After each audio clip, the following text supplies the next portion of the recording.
Pete Rose played baseball at one speed, and that gear was on full display in 1970.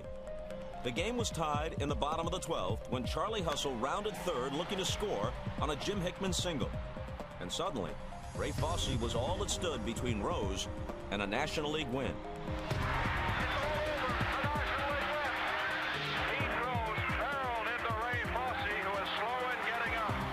The collision left Fosse with a separated shoulder, and Rose unapologetic about his effort to win. I did start to slide, but he left me no recourse because there was no place to slide, and there's no sense in ever sliding into a bag if you can't get the bag. As you can see, Pete Rose got his nickname for a reason.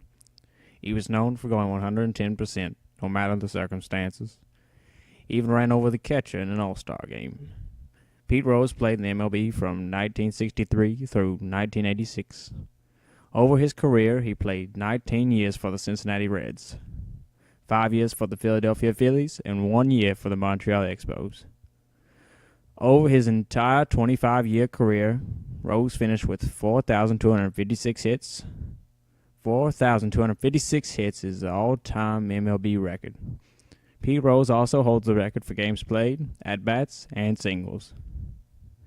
He won 3 World Series, has 3 batting titles, Rookie of the Year, 2 Golden Gloves, 1 MVP award, and 17 All-Star appearances.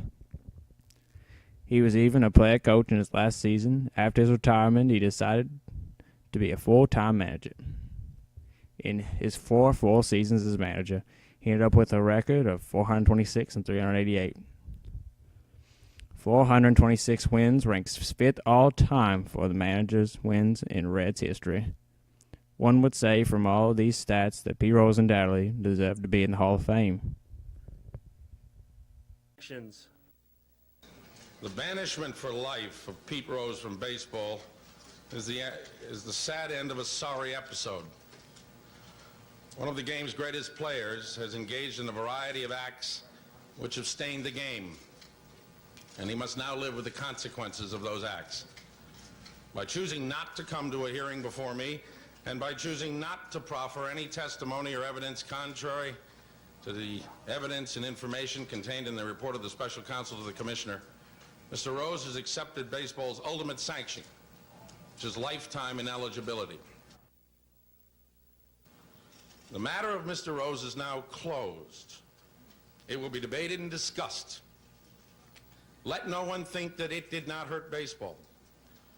That hurt will pass, however, as the great glory of the game asserts itself and the resilient institution goes forward. Let it also be clear that no individual is superior to the game. Pete Rose's career could not have been much better. That is until August 24th, 1989, when Rose was banned from the game he loved. After an investigation against Rose, the MLB banned the all-time hits leader from the game permanently.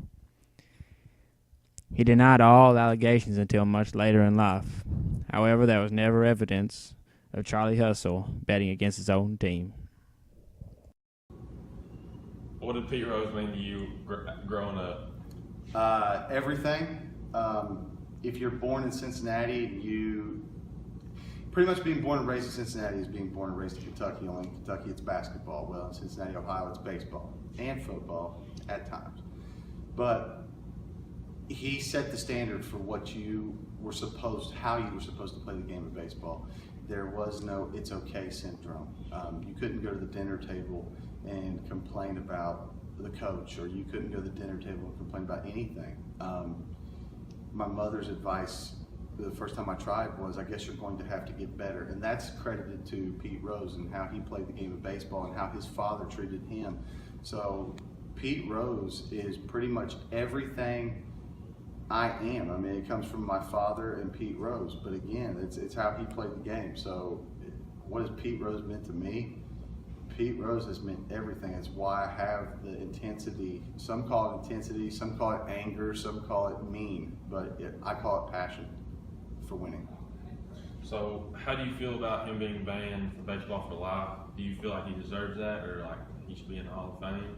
I'm not going to lie, when I discovered that Pete Rose bet on baseball, it hurt my soul.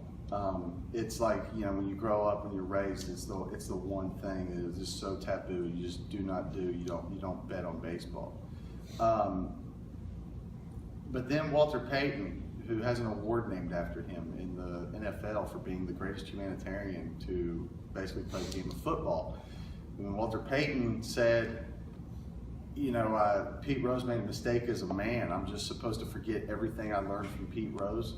And if Walter Payton, who's one of the best, quote unquote, human beings to ever play professional sports, says that about Pete Rose, it quickly reinstated my love affair for the way Pete Rose played the game of baseball and everything I learned from him. So again, Pete Rose made a human mistake when we all make human mistakes. So for everything I learned from Pete Rose, he needs to be in the Hall of Fame. Who's your favorite baseball player growing up? Definitely Pete Rose. Why Pete Rose? Pete Rose was nicknamed Charlie Hustle, and I grew up in Cincinnati. He played for the Cincinnati Reds, and as any child growing up in Cincinnati who was a baseball fan, which baseball was a big part of sports, it was, for Kentucky, you had basketball. That was the number one sport in Kentucky. In Cincinnati and Ohio, you had baseball. And Charlie Hustle, he got his nickname, the first at bat he got in spring training, he got a walk. And as you know, if you get a walk, you can just trot down, jog down to first base. He sprinted as fast as he could, and that's how he got his nickname. So that's how he played the game. He got a walk, he sprinted. No matter if he popped the ball up in the infield, he sprinted as fast as he could to the base. He hustled on every play. He never took a play off like a lot of players do today. But that was Charlie Hustle, definitely. Do you have any personal experiences with Pete Rose? Actually, I met Pete Rose when I was about 12 years old at Turfway Park in Florence, Kentucky. My mom, she worked at Turfway Park, and as some people may not know, Turfway Park, they race thoroughbred horses there. And so when I went to work with my mother, me and my brother and a couple of our friends from the other parents who were working there, we didn't have anything to do because we couldn't gamble anyway. We didn't bet on horses. We're young, so we would always go outside and play football. And we'd have Nerf football. We'd do all kinds of stuff outside. Well, Pete Rose's son was out there, and he'd be out there quite a few times. And actually, he took me up to where his dad was and introduced me to him. And his dad liked to gamble. A lot of people know that by now. We'll get to that later, but he was there and he was gambling, so I got to meet him, and he actually asked me and bet me a ticket. So that's how I met Pete Rose. So like you were saying about the gambling, do you think although he got into that, he should still be in the Hall of Fame? Actually, what he did was definitely wrong. He became a player manager for the Cincinnati Reds, and what he did is he bet on baseball while he was coaching the team. And that is like the cardinal sin. It's the worst thing you can do, and bet on a team in sports. It's bad to do. As far as him being in the Hall of Fame, I definitely think he should be there. He's been banned from baseball for life, and to me, to be the greatest hitter of all time, he should still be able to go to the Hall of Fame. He made a mistake. He's admitted his mistakes. He's come clean. He didn't want to at first, but he has now. And for what the man did for baseball and for all the kids growing up in Cincinnati and all over the United States, everybody wanted to be like Pete Rose growing up. We went outside, played baseball in the backyard. Everybody was running like Pete Rose. We were diving head first, run as fast as you could, hustle. And that's how I learned to play the game growing up, and that's what kind of stuck with me as I played baseball. I hustled all the time. Every year, Pete Rose beats down the commissioner's door and asks to return to baseball. Each time, he's been given the same answer, no. Even though he has always got that answer, the newest Major League Baseball commissioner, Rob Manfred, has been a little more lenient than others in the past. He's allowed the Cincinnati Reds to retire his number 14 jersey and induct him into the Reds Hall of Fame. To this day, Charlie Hustle has still never been given the chance to return and be inducted into the Major League Baseball Hall of Fame.